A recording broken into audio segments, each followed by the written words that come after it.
I'm Jeff Fritz with SoundStage.com, and I'm joined today by Michael Levy. He is the president of Alta Audio. Michael, how are you today? Feeling fine. Good morning. Well, good morning, and I appreciate you joining me. I wanted to talk a little bit about Alta Audio, and just for those of you that don't know the brand that well, Michael's actually located. They have offices in New York. They do manufacturing in Bridgeport, Connecticut. But I want to just kind of dive in a little bit first before we get into Alta. A little bit about you. Kind of tell us about your history, maybe your education and your history in high-end audio.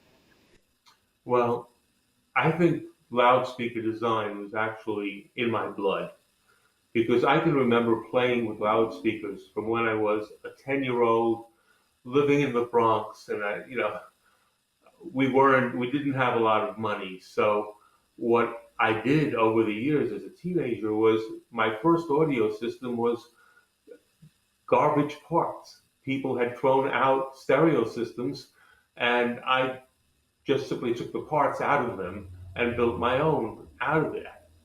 And through the process, I learned a little bit about sound because, I was creating something. And at times I was quite surprised how good it sounded. So I decided to make that my career and went to NYU Engineering for electrical engineering. Um, and followed the Audio Engineering Society, became a member, and basically kept up with the papers and what was going on at that time. Now, we're talking about the early 70s now. And at that point in time, some of the most profound and basic work in loudspeaker design was being done. Um, to the degree that I think the most important papers of all were put out by two Australian uh, professors from the University of Australia, Neville Teal and Richard Small. And their work became such a reference that to this date, when you buy a part, it has the small Teal parameters on it, which are used for tuning it into any particular enclosure that you're supposed to be using. So back then, I got to meet them as they made their first tour around the United States, introducing their papers, which are the foundations of all of this. Because I'd read them, I thought I understood them pretty well, and I had a couple of questions for them. And the questions I asked all the way back then are really what led to what we have now in Alta Audio and what we created. I had other speaker companies in the time in between, but there were two important points I asked them. One was that they had clumped all of the losses, and by losses I mean absorption of sound for any reason, where the energy of the system is absorbed rather than being put out, into one, and rather than having it separated out into the different sources. And the other question was that in a tuned port system, below resonance, the system stopped performing. And I asked them, what did that mean? And they said simply that it had decoupled and the woofer would move without creating sound. And so all the way back then, I was thinking to myself, here's a way that you can tune a speaker very nicely from resonance on up, but boy, what a waste, all this energy and the loss of power handling and the motion in the driver below resonance that you get in a standard tuned port design. So that, and also I looked at the losses that were in the system and said to myself, why would you want loss in a system? I'm producing sound. The only reason people put loss in systems today is because they're trying to damp out unwanted resonances. And the reason for that is because the standard loudspeaker is either a metal box or a wooden box, and its dimensions, and internal, spacing are such that they reinforce certain frequencies, but they certainly are not what I would consider a smooth transducer of sound. So that led to designing speakers that were shaped so that they would not have resonances and thus not need internal padding. And the Altas you have right there have one pad in one spot to prevent one standing resonance, and that's it, where most speakers are stuffed. And that also led to XTL bass, which was, I said, what works from resonance on down? And found the concept of transmission line, which did exactly that. But the problem with standard transmission lines that I looked at, I had once a pair of Bud Fried speakers. Those of you who remember back then, he had a line of transmission lines. Was that the standard design was to have the transmission line stuffed full of padding to take out the resonances that were caused by the shape. Once again, I said to myself, what do I need loss in a speaker for? And so the problem there was that the transmission line would have a jagged response above resonance. And I said, what I love about resonance is the kind of response you get from a tuned port. On the other hand, what I love below resonance is the extension of the response, the increase of power handling, but without the loss. So XTL bass was what addressed that. There is a transmission line in every one of our speakers, and it's tuned based on the concept of that particular speaker. You can tune it in one way just for maximum extension. There's another way to tune it where you balance extension and power handling, because it also increases power handling. And in the case of the ALEC, we mostly went to the extension, although the power handling is superb, and that's why we didn't have to tune it more for that. In any case, that is the essence of what created our present level of design in Alta Audio. We looked at the loudspeaker more like the way the great designers of instruments looked at designing instruments. When you look at an instrument, I've yet to see one that was a box. And we're trying to produce music. And they learned something back then, that a shape creates a sound. And that if you match the shape to the sound you want, you will get beautiful sound. And you don't need to put padding in it to take out any errors, because you haven't created the errors. Well, Michael, that's really fascinating. I appreciate the history there, and it really describes the design traits in the loudspeakers to an excellent degree. I want to dive into Alta Audio a little bit more, and the design characteristics you just described are in a fairly full range of loudspeakers that you currently market. Can you tell us a little bit about Alta Audio's current and the speaker lines? Oh, yes. Well, we start with our statement towers, which are basically making a statement.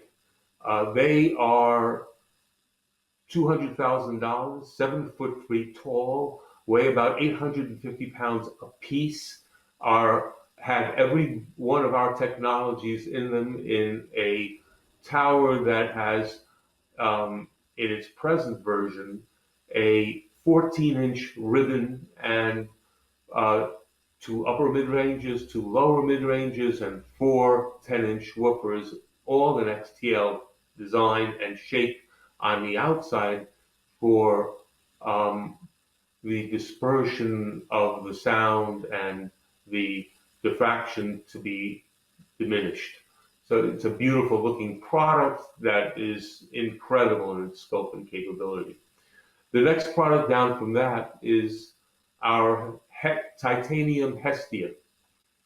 And the titanium Hestia is $35,000 and has a ribbon tweeter, has an upper mid-range and two lower mid-ranges, and a 10-inch woofer and an XTL based design.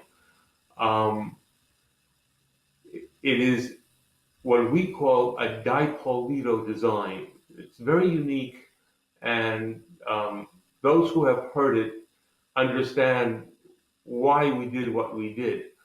Um, the speakers are set up with the mid-ranges on top, the upper mid-range, and the lower mid-range, lower mid-ranges below the ribbon tweeter, but are tuned in such a way that they pulse the way that a diapolito design would in the forward mode. All of the mid-ranges are dipole. The tweeter is a monopole. The woofer is an XTL bass and tuned below where directionality matters. What we realized was that it took an understanding of how the human ear hears to have a speaker reproduce sound in such a way that it believes that the brain believes it is in a different space than the space it's in. And this is one of the things we've always known about dipoles, that you put up a set of dipoles and set up properly, they create a huge sound stage. If you're listening to the symphony, wow, it's just huge. The problem with most dipoles is that they would not be able to pinpoint these images inside, that they were bloated, they were diffuse. So we looked at how the human ear and the brain combine to decide what it is you are hearing, and found that over about 3 kilohertz is where your brain sort of figures out the size of and shape of the things inside of the space you're in. And below about 2 kilohertz, your brain, and down to about as low as 500 hertz, your brain uses that to sense the size of the space it is in. So by making that lower part dipole, you get the full feel of the space and the size you're in. But by crossing over to the monopole tweeter, which is an incredibly fast tweeter, you get all the detail of the images and the correct sizing of them inside of that space and laid out in three-dimensional space. Anyway, that is the Hestia, the titanium Hestia, and there have been quite a few times where reviewers have written up that particular piece as being an amazing sounding speaker. In any case, the next speaker down from there is, at this point, the ALEC, which is the speaker that you have presently. And the thing with the ALEC was that it was made with the Hestia as the reference next to it. So there are elements in speed and detail and smoothness that were basically the very fine tuning of the crossover choice of how to make it, the cabinetry and the driver and all the rest, but it was all based on creating the same kind of wide band, smooth, dynamic, and controlled sound as the Hestia has, but at a far lower price.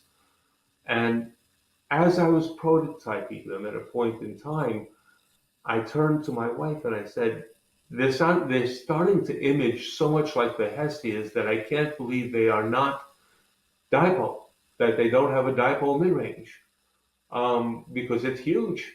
And yet it has the same feature of internal, the inside images being laid out and properly sized and dimensional. And that is what the ALEC is. In the final analysis, number one is you can't even think of it as a two-way design. The melding between the mid-range and the ribbon is such that you couldn't tell where it possibly was. It sounds like more like a single driver than it does a two-way design. The extension into the bass, although we quote the 32 hertz which is its anechoic response. In reality, in a room, and there have been tests done showing that it has gone down as low as 20, and yet controlled with dynamic capabilities. If something is supposed to come out at you, it does, but you never have that drone that is a subwoofer drone. Instead, you have a bass that seems to be part of the instrument you're listening to itself, you know. Okay. And the last speaker in our line is the Alyssa.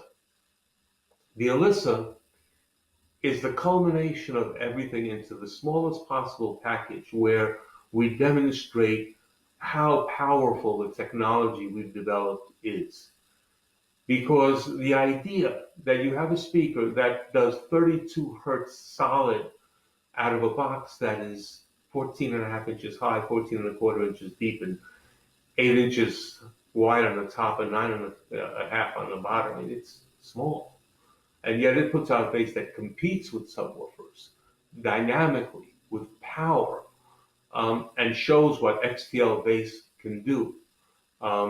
Yet at the same time, it has a lovely ribbon and a very special driver that was built, to spec for us by Morel, that for this particular design, that has a mid-range that is just gorgeous. You have the sweetness that you love with the detail such that if it's multiple vocals, you believe you could turn and look at each one of the singers. That's what it's capable of doing. And those are the speakers in the Alta line. Now, what are we working on? Yeah, let me get into that next. I appreciate the kind of the virtual tour of Alta Audio and those four loudspeakers, just so that readers of SoundStage and viewers of our YouTube channel understand. We do have a pair of ALEC speakers here, and we're just starting a review of those. That review will be published on SoundStage Ultra in the coming months, but Michael, I did want to follow up and ask you one more question, and you just alluded to that. What's coming from Alta Audio in the future? What are you guys working on? What can we expect in say the next year or so? There are two things we are working on. One is the Lalondos II, which is the updated version of the much-loved Lalondos. They will be coming in at $14,000 a pair. They have a 5-inch mid-range, the same 5.5-inch ribbon as is used on the ALEC, and an 8.5-inch woofer that is a metal cone woofer specially tuned and designed for them. And where they advance over having a pair of ALECs is that they come on the concept of taking a full range driver, which is what our mid-range is, and blending it then into the extension of the deep bass and the upper frequencies from the ribbon. And what that does is allow the speaker to have deeper and more powerful bass than even the ALEC does, which is sometimes hard to believe that if you play them, they do. And have at the same time faster, more dynamic, and more open mid-range, because we have a dedicated driver there. The ALEC is so good that it's hard to say that here you have something that's an advancement from it. But when you apply the full range driver concept and ribbon blending in and the bass blending in that way, there is a level of dynamic clarity that is added. And so we're looking very forward to the new Lalondos and should have them in about 90 days. Okay. Also, we are working on, have prototypes of subwoofer system that we're working, we're very, very enthusiastic about what it can do, and its concept is that if somebody wants to take a pair of Alyssas, say, and bring them into a much larger room, they could use this, but it's an XTL design, and it actually does so much more that we want to be sure we put it together the right way. This is an infrasonic device. It's not really a subwoofer.